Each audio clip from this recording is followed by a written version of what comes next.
নমস্কার, কেমন আছেন সবাই? সঙ্গীতার গল্পকথা নতুন আরও একটি ভিডিওতে সবাইকে স্বাগত। আশা করছি যে যেখান থেকে আমার ভিডিওটা দেখছেন সবাই খুব ভালো আছেন। আমরাও খুব ভালো আছি।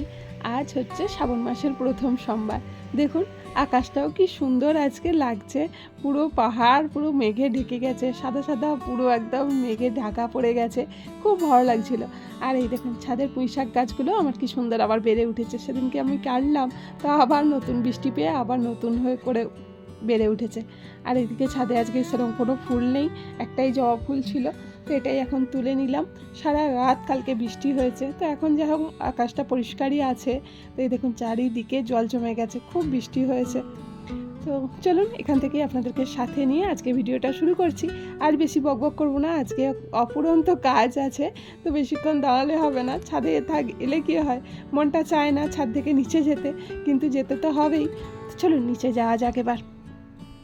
আর এই দেখুন এদিকে আমি পুরো একদম সবুজে সবুজ সেজে নিয়েছি। এই যে সবুজ কাঁচের চুড়ি পরে নিয়েছি। তো আমি এটা আগে করতাম না, তো এখানে আসা থেকেই এখন এটা করি।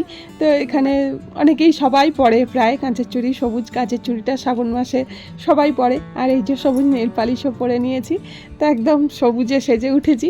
কিন্তু সবুজ শাড়ি এখানে আমার কাছে নেই এখন, তো আজকে আর সবুজ শাড়ি পরে পুজো দিতে যেতে পারবো না। ওই যে শাড়িটা আছে ওটা পরেই যাব।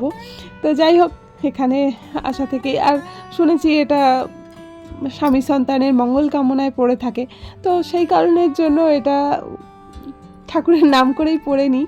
যে যাই হোক, মানে যেহেতু মানে আমরা মেয়েরা যদি যেখানেই শুনি যে এতে কোনো ঘরের মঙ্গল হয়, কোনো বিশেষ করে স্বামী সন্তানের মঙ্গল কামনায় যেটা করতে বলা হয়, আমরা তো মানে চোখ কান বুঝিয়ে সেটা পালন করতে শুরু করি, তাই না? তো চলুন যাই হোক, এবার সমস্ত প্রায় মোটামুটি অনেকটা কাজই, সকালের কাজটা মোটামুটি প্রায় কমপ্লিট হয়েই গেছে। এবার এই ঘরদোরগুলো ক্লিন করে, আবার ছেলে আজকে বাড়িতে আছে, ছেলের জন্য টিফিন, দুপুরের রান্না সমস্তটা কমপ্লিট করে তারপরে স্নান টান করে পুজো টুজো দিতে যাব। আর আমাদের গৃহিণীদের কি বলুন তো, বাড়িতে পুজোই থাকুক আর যে কোনো যা অনুষ্ঠান থাকুক না কেন, ঘরের কাজ থেকে তো ছুটি পাওয়া যায় না।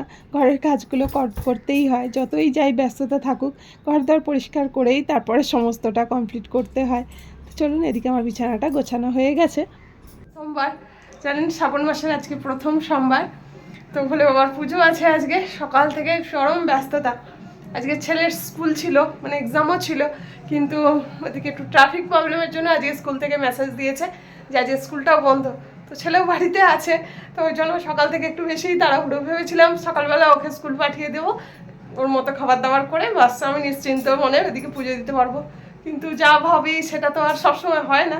তো যাই হোক, ঠিক আছে, চলুন ওর টিফিন টিফিন করে দিয়েছি। এদিকে আমার জামা কাপড়টা সব রেডি করে রাখি, তারপরে স্নানে যাব। এই যে সব কিছু রেডি করে রেখে দিলাম।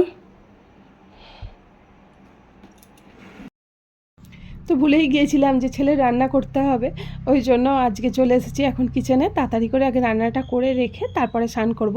তো ওদিকে তো সমস্ত কিছু প্রায় আমি রেডি করেই নিয়েছি। আর আজকে তো ভেজই হবে, কারণ সোমবারও আজকে যেহেতু সোমবারও আছে, আর ছেলেকেও ভেজই করে দেবো, কারণ আমাদের তো টানা সেই শনিবার থেকে ভেজই খাওয়া হচ্ছে। তো আজকে তো আর কোনো কিছুই মানে কিছুই আমিষ ঠেকাবো না। তো ওই জন্য একটু ডাল আর আলু পোস্ত করে দিচ্ছি ছেলেটাকে। ডাল আলু পোস্ত পেয়ে গেলে ছেলেটার আরও কিছু চাই না, তো একটু আলু ভেজে দিতে বলেছিল। আমি বললাম আলু ভাজার থেকে তার থেকে পোস্ত করে দিয়ে আলু পোস্তটা করে দিলেই ওর ভালোই খেয়ে নিতে পারবে।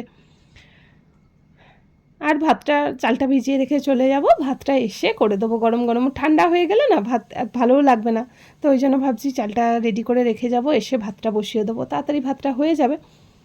আমাদের গৃহিণীদের বাইরে বেরোনো মানে সমস্ত দিকটা সামলে রেখে তারপরে বাইরে যাওয়া, মানে সে পুজো দিতেই হোক বা অন্য কোনো কাজে যাওয়াই হোক, তো সব দিকটা আগে, ঘরের দিকটা সমস্ত কিছু ঠিকঠাক আছে নাকি করে রেখে তারপরেই বেরোতে হয়। হুট করলে বললে পুজো দিতেই বলুন বা কোথাও বাজারেই বলুন, বেরোতে গেলে একটু সমস্যায় পড়তে হয়। তো এদিকে তরকারিটা হতে হতে ভাবলাম আলতাটাও পরে নিই, কারণ মানে হাতেও বেশি সময় নেই, ঘড়ির কাঁটা তো একদম পুরো ছুটছেই বলতে পারেন। তো এই কারণের জন্য ভাবলাম আলতাটা পরে নিই। তবে আলতাটা মানে স্নান করে পরলে ভালো হতো, কিন্তু স্নান করে আবার আলতা পরতে গেলে একটু দেরিই হয়ে যাবে। কারণ কি এখন তো তরকারিটা যতক্ষণ না হচ্ছে আমাকে সেই ওয়েট করতেই হবে। তো ওই জন্য ভাবলাম এখন এই আলতাটাও পরে নিই, আর তার সাথে একটু পায়ে, হাতে তো পরেইছি, পায়েও একটু সবুজ নেল পালিশ পরে নিলাম। তো আজকে একদম সবুজে সবুজ। তো যাই হোক, বৃষ্টিটা এখন সকাল থেকে আজকে হচ্ছে না, এটাই সবথেকে প্লাস পয়েন্ট, ভালোই হয়েছে। কারণ সারা রাত যেভাবে বৃষ্টি হচ্ছিল, তো ভাবলাম আজকে সকালটা কি হবে জানি না। তো এই বৃষ্টি হলে না পুজো টুজো দিতে গেলে ভালো লাগে না, এই কাদা বৃষ্টি পুরো একদম সারা রাস্তা জলে জলময়, ভালো লাগতো না। তো যাই হোক, ভালোই হয়েছে, রোদ্দুরও দেখা দিয়েছে। তো চলুন, এদিকে আমার নেলপালিশ আলতা সব পরাও হয়ে গেছে, আর এখন স্নান সেরে বসে পড়েছি পুজো। তো ঘরের পুজোটা আগে কমপ্লিট করব, তারপরেই মন্দিরে যাব। তো এখন ভোলে বাবাকে পঞ্চামৃত দিয়ে স্নান করিয়ে পুজো টুজো ঘরের কমপ্লিট করে নেব।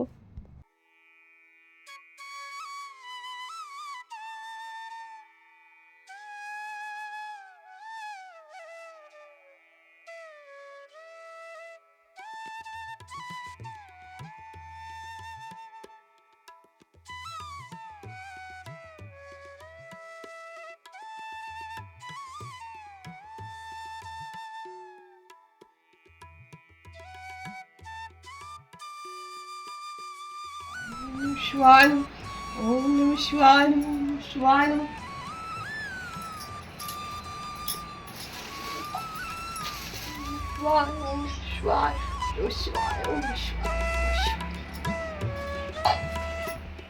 ঘরের পুজোটা কমপ্লিট করে নিয়েছি, এবার মন্দিরে পুজো দিতে যাওয়ার জন্য এগুলো সব রেডি করে নিচ্ছি একদম। কারণ মন্দিরে গিয়ে তো আর এগুলো রেডি করা সম্ভব নয়। এই যে 5টা বেলপাতা নিয়ে নিয়েছি, 5টা বেলপাতা নিয়ে এর মধ্যে চন্দন দিয়ে দিয়েছি।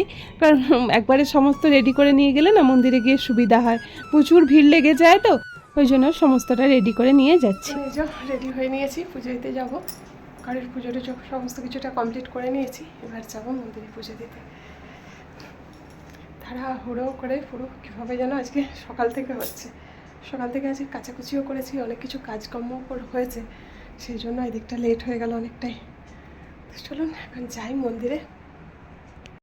তো এই যে চলে এসেছি মন্দিরে, আর মন্দিরে এসে এখন লাইনে বসে আছি, কারণ দেখতেই পাচ্ছেন প্রচুর সবার ভিড় হয়ে যায়, তো সকাল থেকে চলছে একদম ভোলে বাবার পুজো।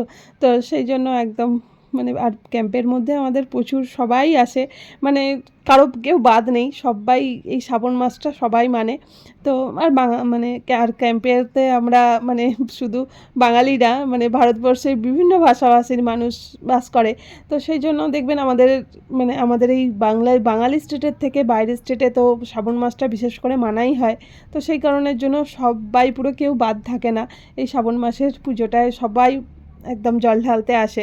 আর ভোলে বাবা তো সকাল থেকে আজকে স্নান করে করে পুরো ঠান্ডা লেগে যাবে এমন অবস্থা, জলে জলময় ঝরে যাচ্ছে, পুরো জল দুধ আজকে একদম পুরো ভর্তি।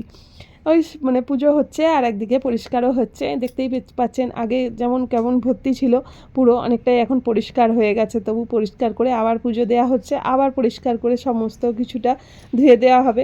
কারণ কি বলুন তো, একবারে মানে এত মানে পুজো হচ্ছে, তো সেই সকাল থেকে পুরো দিলে একদম মানে পুরো ভর্তি হয়ে থাকে, ওই কারণের জন্য একদম পুরো সঙ্গে সঙ্গে পরিষ্কারও হয়ে যাচ্ছে।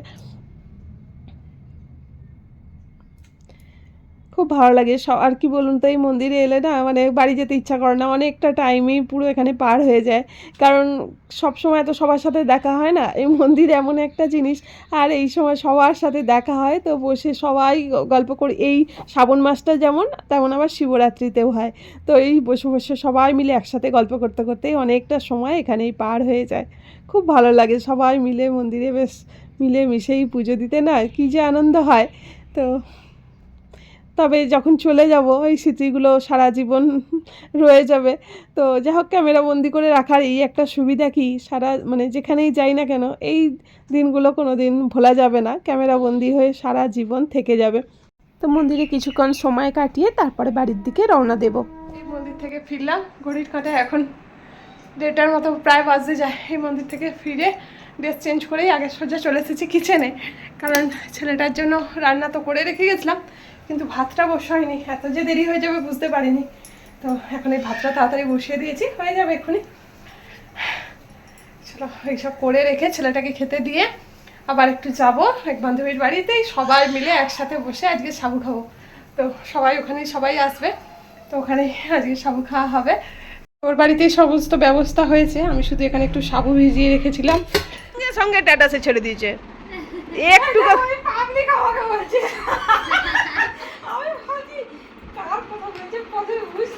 জল ডাল খাওয়ারও নাম নেই, পুরো সঙ্গে সঙ্গে একদম। কি হয়েছে তাদের? না আমি তোমার দেখে তো আমি সঙ্গে সঙ্গে ছাড়লাম। তো এই যে চলে এসেছি এই বান্ধবীর বাড়িতে, তো এখানেই সবাই মিলে একসাথে হয়েছি, এখানেই খাওয়া দাওয়া করবো। ছেলেটাকে খাবার দাবার দিয়ে একদম বাসন টাসন ধুয়ে পরিষ্কার করে আমি নিজে ফ্রেশ হয়ে তারপরে চলে এসেছি এখানে। তো এই যে দেখতেই পাচ্ছেন সবাই মিলে একসঙ্গে সাবু মাখা চলছে। তো এই সবাই মিলে একসঙ্গে খাওয়ার মজাই আলাদা, তাই না বলুন? ঘরে হলে হয়তো মানে ওই একটু বাতাসা জল খেয়েই আজকে রয়ে যেতাম, আর কিছু খেতাম না। কিন্তু এই যে মিলে মিশে সব খাওয়ার, এইদিকে দেখুন বাতাসার জল গ্লাসে রেডি হয়ে নিয়েছে, আর আমরা এই যে সাবুটা মাখে এই হাসি ঠাট্টা সবাই একসাথে হলে যা হয় আর কি, মেয়েরা সব একসঙ্গে বসেছি।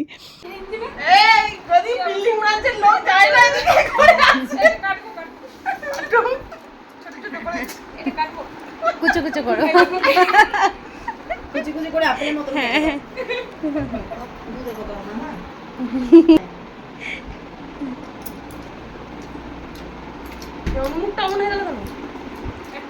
কি ব্যাপার রে তোর রান্নাঘরে? কি করছিস? দেখো আমি তো খাবো না, বল তুই এত এরকম করে ভেজে একাই খাবি? তোকে একটু মায়া দেওয়া কিচ্ছু হয়নি? কালকে খাবে, তোর কালকে কেমিস্ট্রিরই পরীক্ষা। রিঅ্যাকশন বানাচ্ছি তো। এটা আবার কি হচ্ছে? Chemistry reaction?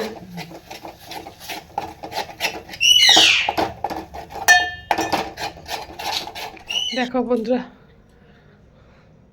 অবস্থা, এদিকে আমার আজকে সোমবারের উপোস, আর উনি এদিকে পাটি বানাচ্ছে, একা একাই বানিয়ে বানিয়ে কেমন বসে বসে খাচ্ছে দেখুন নিয়ে।